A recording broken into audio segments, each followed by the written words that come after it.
안녕하세요. 양스텔라입니다. 오늘도 함께 해주셔서 감사합니다. 7월부터는 정말 많은 제도들이 새롭게 시작하고 변경됐는데요. 새 정부가 출범하고 약 2개월 가까이 지나면서 이제 본격적으로 정책에 변화가 생기기 시작하는 부분도 있고, 하반기가 시작하는 달이기 때문에 기존에 계획되어 있던 정책들도 여러 가지가 동시에 시행됩니다.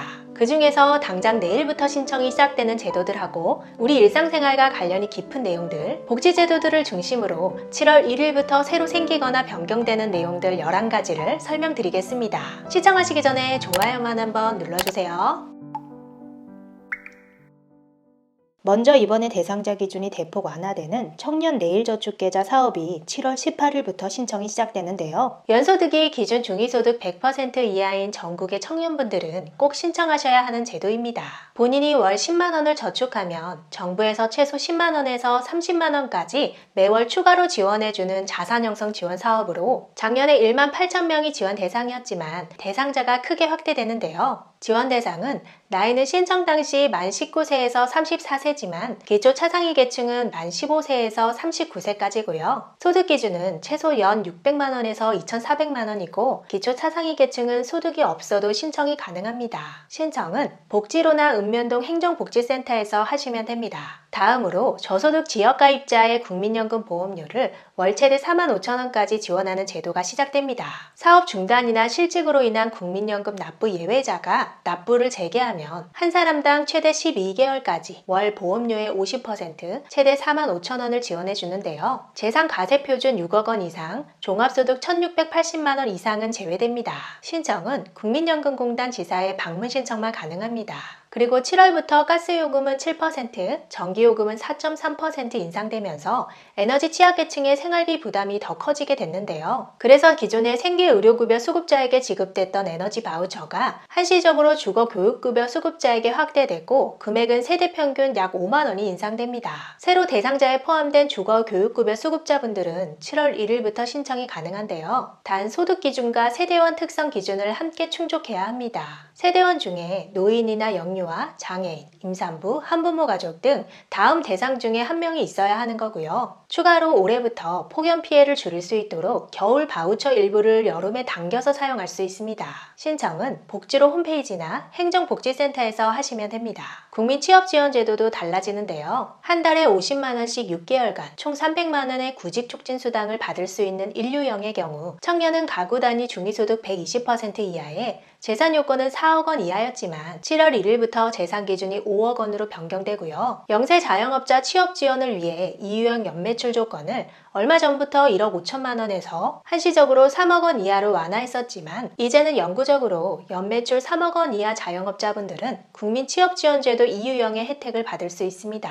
이유형은 구직촉진수당은 받을 수 없지만 취업활동 비용으로 직업훈련 참여 시 최대 195만 4천 원의 참여수당을 받을 수 있고요. 취업지원 서비스와 함께 취업 시 최대 150만 원의 취업성공수당도 받을 수 있습니다. 다음으로 실업급여 수급자의 재취업활동 촉진을 위한 방안도 7월 1일부터 시행합니다. 실업급여를 받는 기간 동안에 재취업활동을 한 달에 한 번은 해야 합니다. 앞으로는 이런 재취업활동을 실업급여를 몇 번 받았느냐에 따라 다르게 적용하고 실업급여 수급 기간이나 나이, 재취업기간 등에 따라 횟수와 범위를 차별화하고요. 취업 알선 등 맞춤형 재취업 지원과 허위 구직활동 모니터링도 강화합니다. 그리고 몇 년 전부터 토익 강의 수강 등도 재취업 활동으로 인정해줬는데요. 이제는 인정이 안 되고 취업 특강이나 직업 심리검사, 심리안정 프로그램 참여도 구직활동으로 인정해줬지만 횟수를 제한합니다.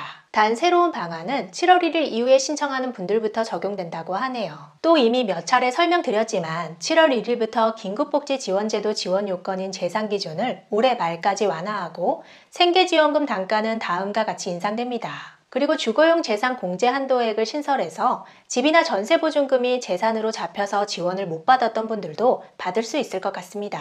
계속해서 신용대출 연소득 제한도 폐지돼서 7월 1일부터는 자신의 연소득보다 더 많이 신용대출을 받을 수 있게 됩니다. KB국민, 신한, 하나, 우리, NH농협 등 5대 시중은행이 신용대출 최대 한도를 대출자의 연봉이나 연소득 이내로 제한한다는 규정을 폐지하기로 했는데요. 그래서 DSR 기준만 충족하면 국민은행의 경우 최대 연봉의 2배까지 신용대출이 받기 가능해지고 농협은 신용대출 한도를 기존 10에서 100%에서 30에서 270%로 변경해서 대출자에 따라서는 연봉의 최대 2.7배까지도 신용대출을 받을 수 있게 됩니다. 다음으로 고용보험 사각지대에 있던 IT 소프트웨어 기술자, 화물차주, 골프장 캐디, 관광통역 안내사, 어린이 통학버스 기사 이렇게 5개 직종에서 일하시는 34만 명이 고용보험에 가입해야 합니다. 보험료는 소프트웨어 기술자, 관광통역 안내사, 어린이 통학버스 기사, 화물차주 중에 유통배송기사는 사업주와 노무 제공자가 각각 월 보수액의 0.8%를 부담해야 하고요. 골프장 캐디나 택배기사 등의 화물차주분들은 미리 정해진 직종별 보수를 기준으로 보험료가 산정됩니다. 그래서 일을 그만두기 전 24개월 중에 12개월 이상 고용보험료를 내면 실직 전 1년간 받은 보수 총액을 365일로 나눈 금액의 최소 60%를 1일당 받을 수 있게 되고요. 수급기간은 납부 기간에 따라 120일에서 최대 270일까지 받을 수 있습니다.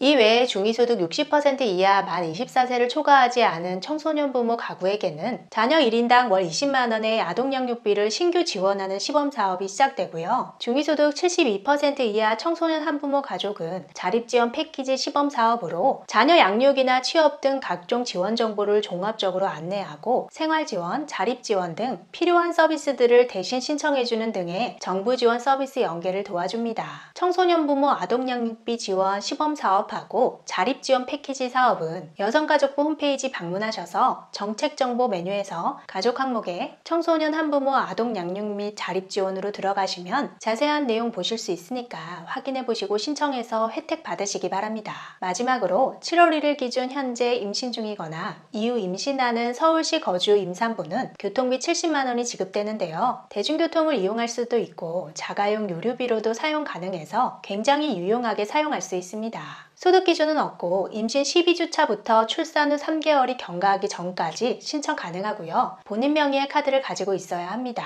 신청은 서울시 임산부 교통비 지원 사업 홈페이지에서 하실 수 있습니다. 오늘은 당장 내일 7월 1일부터 바뀌거나 새로 생기는 제도, 신청이 시작되는 제도 11가지를 소개해 드렸는데요. 이 외에도 하반기가 시작되면서 새로 생기거나 바뀌는 제도들은 앞으로 도움이 되는 정보들만 골라서 소개해 드리겠습니다. 끝까지 시청해 주셔서 감사합니다. 영상이 유익했다면 주변 분들에게 공유해 주시고 다음 영상에서 우리 또 만나요. 오늘도 행복하세요.